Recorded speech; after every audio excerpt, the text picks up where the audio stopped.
ಲೋಕಾಪುರದಿಂದ ಧಾರವಾಡಕ್ಕೆ ನೂತನ ರೈಲು ಮಾರ್ಗಕ್ಕಾಗಿ 2019ರಲ್ಲಿ ನಡೆದ ಸಮೀಕ್ಷೆಯ ವರದಿಯಲ್ಲಿ ಕೆಲವು ಅಂಕಿ ಸಂಖ್ಯೆಗಳ ವ್ಯತ್ಯಾಸದಿಂದ ಈ ಯೋಜನೆಗೆ ತಡೆ ನೀಡಲಾಗಿತ್ತು.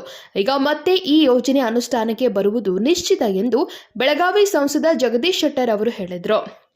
ರಾಮದುರ್ಗ ತಾಲೂಕಾ ರೈಲ್ವೆ ಹೋರಾಟ ಕ್ರಿಯಾ ಸಮಿತಿಯ ಮುಖಂಡರುಗಳ ನಿಯೋಗವು ರವಿವಾರ ಸಂಸದ ಜಗದೀಶ್ ಶೆಟ್ಟರ್ ಅವರ ಕಾಡಾ ಕಚೇರಿಯಲ್ಲಿ ಭೇಟಿ ಮಾಡಿ ಲೋಕಾಪುರದಿಂದ ಧಾರವಾಡ ನೂತನ ರೈಲು ಮಾರ್ಗದ ಯೋಜನೆ ಅನುಷ್ಠಾನಕ್ಕಾಗಿ ಕೇಂದ್ರ ರೈಲ್ವೆ ಸಚಿವ ಅಶ್ವಿನ್ ವೈಷ್ಣವ್ ಅವರಿಗೆ ಒತ್ತಾಯಿಸಬೇಕೆಂದು ಸಂಸದರಿಗೆ ಮನವಿ ಸಲ್ಲಿಸಿದರು. ಯೋಜನೆ ಆಗಬೇಕು, ತಮ್ಗೆ ಸಪೋರ್ಟ್ ಆಗಬೇಕು, ಬಹಳ ಉಗ್ರ ಹೋರಾಟ ಮಾಡಬೇಕನ್ನುವಂಥ ಅಹಿಂಸಾತ್ಮಕ ಯಾವುದೇ ರೀತಿಯ ಕಾನೂನು ಉಲ್ಲಂಘನೆ ಮಾಡದೆ ನಾವು ಮಾಡ್ಬೇಕನ್ನೋದು ಎಲ್ಲ ಮಾತಾಡ್ಕೊಂಡಿವಿ ಸರ್.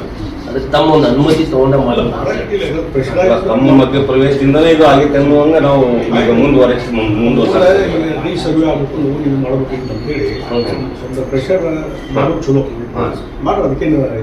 ಯಾವುದು ಜಾತಿ ಧರ್ಮ ಇಲ್ಲ ಸರ್, ಪಕ್ಷಾತೀತ ಲೋಕಾಪುರದಿಂದ ಧಾರವಾಡವರೆಗೂ ಮಾಡ್ತೀವಿ sir.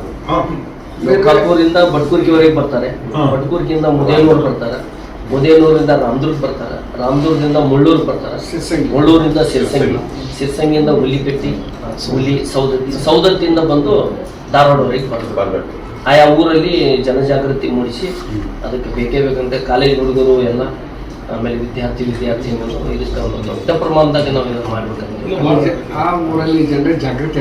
ಮುಖಂಡರುಗಳಾದ Gaibu Jainekhan, professor S G. Chikkanargun, Chandru Maladakar, Shashikant Nallor, A Pathan, M K Yadawad, Dadapeer Kerur, Mohammed Shafi Benni ನಿಯೋಗದಲ್ಲಿದ್ದರು. Nikhil Pattar, KMM Kannada news, Ramdurg.